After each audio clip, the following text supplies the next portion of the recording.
everyone, it's me again, Mara Halipa. At napakaganda ng araw na ito, alam niyo ba kung bakit? Nandito lang naman ako sa Arcovia Pasig. At ang kasama ko lang naman at guest for today ay ang rumerepresenta at kandidata para sa Miss Philippines Earth 2024. Ano pa bang hinihintay natin? Ipakilala na natin to, Miss Kathleen Santiago. Hello Yay! everyone sa mga viewers at manonood ni Mara Halipa. Hello. Napakaganda mo ngayong araw. Uy, Miss di ka Kat. ganyan. Nakaka-starstruck. Anyway, kamusta ka na? Actually, okay naman din ako ngayon and ayun, busy mag-prepare sa darating na Miss Philippines Earth 2024. Salamat at napaunlakan mo ko na sa busy schedule mo ha. Yes, kailangan eh. Uy! Exposure. Well, napakaganda mo. Walang Thank you so dalagang much. Pilipina morena. Oy, magkasim lang din Kaya tayo. Uy. Anyway, may ilan lang naman ako mga katanungan kasi alam natin na interesado din ng mga viewers, of course. Yes, dahil ano ba yan? ikaw ay makakalikasan, di ba? Siyempre, makakalikasan talaga ever since. So, etong dalaga na ito, tatanungin lang natin ng mga information. Okay. So, about sa pagsali mo, no? Bigyan mo naman kami ng family background, kahit onti lang, para sa mga manonood. Actually, I didn't came up from a privileged family. So, lumaki ako na lahat ng bagay talaga pinaghihirapan ko. Kasi ayokong umaasa lang din sa parents ko since ako na rin yung nagiging provider sa sarili ko. Mas okay kasi sa akin, nasanay ako sa personality ko na kailangan ganito, kailangan may ma-provide ako sa sarili ko nang wala akong dinidependehan. Ayun, ganun yung nagiging buhay ko na up until now, nadala-dala ko rin. And grateful rin naman ako sa mga ganong experience kasi naturuan ako na tumayo ako sa sarili kong paa. Ayun. Gusto ko yan, yung marunong tumayo sa sariling So, paa. resilience is the key. Huy, sino kayo dyan? Spell? Spell natin, R-E-S-I-L-I-E-N-C. Yun na nga po, pag talagang Check niyo mga ako, tama beauty queen ba? ang kasama natin talagang maano tayo. Anyway, Miss Kathleen, ilang taon ka na? Talaga Actually, natin. turning 24 ako this year. 23. Uy, batang-bata. Batang-bata.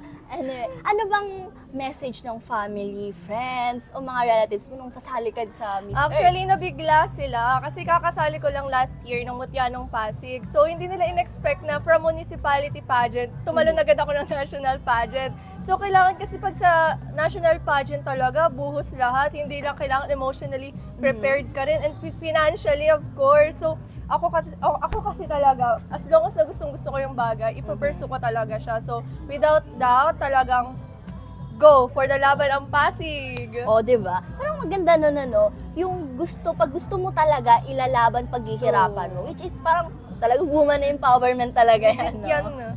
So, hindi ka ba kinabahan? Ano yung mga na-feel mo nung pagsali mo ulit? Actually, kinakabahan talaga. Frustrated ako nung una kasi tinatanong ko ang sarili ko kung handa ba talaga ako sa national pageant kasi hindi lang pera yung ilalabas mo dyan kundi yung lakas ng loob mo na manindigan hanggang dulo kasi hindi siya biro hindi lang yung isipin mo agad na hindi lang siya for municipality, isipin mo na agad na siya for national talaga na ire-representa mo talaga yung Pilipinas mismo ng buong buo, nang walang halong pagdududa sa sarili. Mahirap siya sa una, pero as long as ito, okay naman na sa akin ngayon kasi unti-unti sa suporta pa lang natatanggap ko mula sa pamilya ko, sa mga kaibigan ko, ayun, doon ako na-encourage lalo na mas lalo ko pang pag-igihan na lumaban. Ang galing no, na yung surroundings mo talagang sumusuportahan mo. Yes, ang sobrang swerte ko sa mga tao na yan at sa mga taong nagtiwala din sa akin na nakakita ng potential sa akin. Ayun. Pwede ko bang matanong, how big is the support of the LGU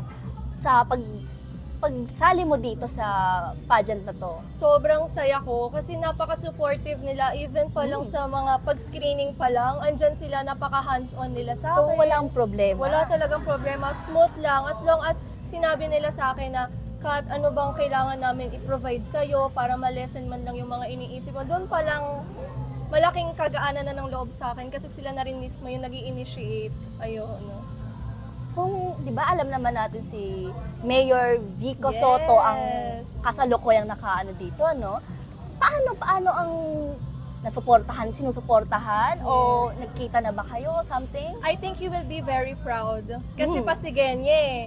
So, from Mutyanong Pasig, nanood siya that time. So, syempre siguro ang expectation ni Vico, magugulat siya kasi from Mutya ng Pasig may magre-represent agad ng national Yes. pageant. And I hope to see him soon din. Ayun. Oh, di ba? Hello Grabe. po, Mayor grabe. Vico. Shoutout sa'yo. Hi, Mayor Vico. Yan na, nagsha-shoutout na tayo.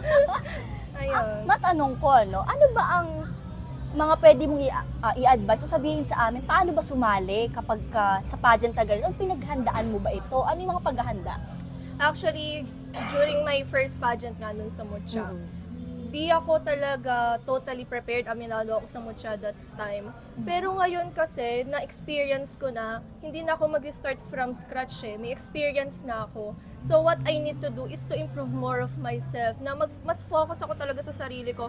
Actually, ang ginagawa ko is, hindi talaga ako tumitingin gaano sa Facebook, sa any social media platforms, about sa mga magiging kalaban ko. Kasi the more na binabasa ko kasi kung ano man yung nakikita ko, the more na mas malaki yung na-absorb kong negativity. So, kailangan ko siyang iwasan para maging stay positive lang ako during the preparations for Miss Philippines Earth. Ayun. Uy, usapang preparation, sabi mo nga nag-prep ka lahat-lahat. Meron ba akong may tatanong sa'yo? Anong pinagkaiba ng Miss Philippine Earth sa iba pang, like Miss Universe at iba pang mga pageant?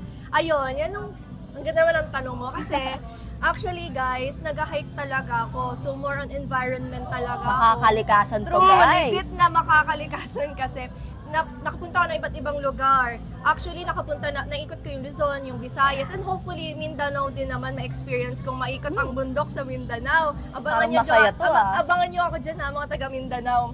Uy! Hindi mag-ano. Pwede mo sabihin, ano yung mga lugar na puntahan mo Actually, na? sa Luzon, madami na. More on Mountain Province, sa may Benguet, Ay, maganda dyan, Zambales, more on Luzon. Tapos sa Visayas naman, naakyat ko na yung isang, tatlong bundok sila, inakyat ko lang siya for 2 days. So, yung Valderrama sa may Antique. 2 days? Yes. Ang pinaka natutunan ko every time na nag-hike ako is yung mga locals doon na kahit hindi sila ganon ka financially sustained by their community, at least kahit papaano na prevent nila or na-avoid nila yung pagkawala mismo ng kinalakihan nila or ng kabias na nila, na pre-preserve pa rin nila yung environment at saka yung culture na meron sila. And ayun yung gusto ko talagang i-goal sa advocacy ko, na habang nag-hike ako, meron akong purpose. So, i-reach out ko yung mga underserved communities. And I think it's time na rin para gamitin yung MPE as an organization to participate in different types of the sustainability. Oh, nabanggit mo na mahilig kang mag-hiking. Yes. And may nakita akong tattoo sa'yo. Sa kanino mo pinatattoo yan? Pinatato ko siya sa Buskalan, kay Apo Wangod, and yun sa other tribes din. So, yung tattoo ko sa likod, yung merong cross, it's, ang yung meaning kasi nun is traveler's compass. So, pag may ganun kang tattoo, ibig sabihin, guidance yun kay Bathala nila na ilagi kang ingatan sa kung saan ka man papunta. Ayun. So guys, makakalikasan, legit check. Kasi Authentic. baka 'di ba sabihin nila, ay ano lang 'yan, Oo, pang for clout, for for ano lang. clout No lang guys, siya. hindi tayo magsasalang ng isang guest dito na talaga ng peke at hindi talaga based on experience. So, True. matanong ko din, dahil taga Pasig ka, alam naman na natin kaya nire-representa mo ang Pasig. May hidden reason, any reason pa ba? Bakit Pasig ang napili mong i-representa? I think pinakaunang ko na iisip is sa mga kandidata, parang the more na urbanize yung lugar nyo, the more na mas mahirap i-promote yung tourism nyo. But then, as a hiker, gusto ko ring i-promote, dalhin yung mga natutunan ko from those provinces dito sa mismong lungsod natin na, Ay, yes, ang ganda from nun, ang ganda commemorating our local artists. Kasi sila yung mga nagbibigay nagbibigay buhay palalo sa kung anumang kultura na meron tayo. And I think doon ako mag-start muna. Pwede din ako maging ambassadress ng iba't ibang school na pwede kong bisitahin sila para yung mga estudyante mas maintindihan palalo yung pinagmulan natin bilang isang mga Pasigenyo. Ayun. Pasigenyo talaga naman. Yes, of course. Feeling ko gusto nang malaman ng mga manunood kung may maire-recommenda ka ba dito from Pasig? Na lugar? Yes, Mga ganun. oo. Actually, napakagandang i-recommenda yung bahay na Tisa kasi bukod sa bahay niya, from labas pa lang, pagpasok mo, makikita mo yung mga iba't ibang display nila from their ancestors na talagang nagkaroon ng evolution. I think ayun yung isa sa pinaka magandang napuntahan ko dito sa Pasig, yung bahay na Tisa. Mapuntahan nga yan. Parang na-excite ako. Kinukwento ka lang ni May Miss isa pa Kathleen. yung Timas Alang. Yun yung talagang original na bakery sa Pasig na mula pa noon hanggang ngayon buhay pa rin. Walang holiday, wala sa kanilang holiday, bukas pa rin sila 24 At hours. sure ako, napuntahan mo na ba Yes, to? of course, napuntahan. Abangan nyo yan Legit sa tourism video ko. Legit check agad guys, pangalawa na to, napuntahan na. Napuntahan So ko based na yan. based to sinabi, talagang ginawa na, no? Oo, May bukod sa mga yan, sa advokasya mo, may mai-advise ka ba? Lalo na ngayon, di ba, may nag-trending chocolate hills, biglang nagkaroon ng resort. Ano masasay mo ba dito? Actually, na-disappoint ako kasi tayo bilang tao, considered as heritage na natin kasi yung Chocolate Hills. And yung sa disrespect na yon, sana hindi na natin suportahan o tolerate yung mga gantong klaseng action. Wag na nating dagdagan kasi nag-start yan from the Luneta, if you're familiar with that, Yes, sa oo. photo bomber issue.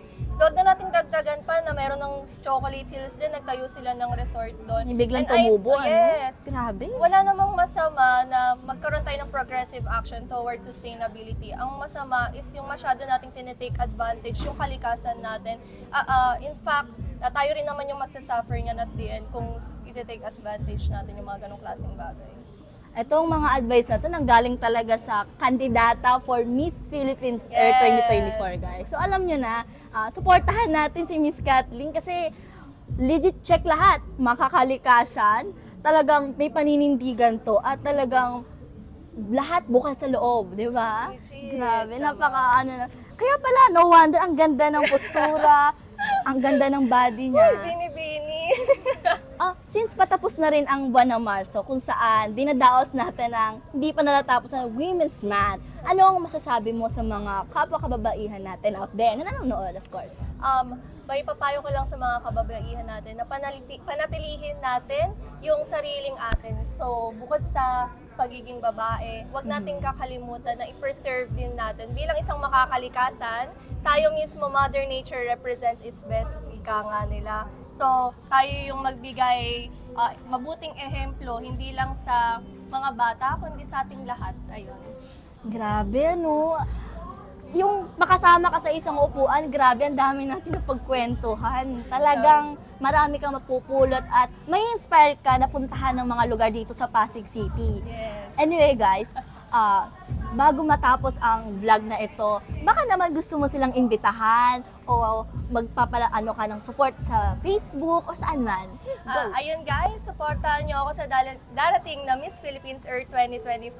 Ang coronation namin is sa May 18 na and panoorin nyo ako dyan.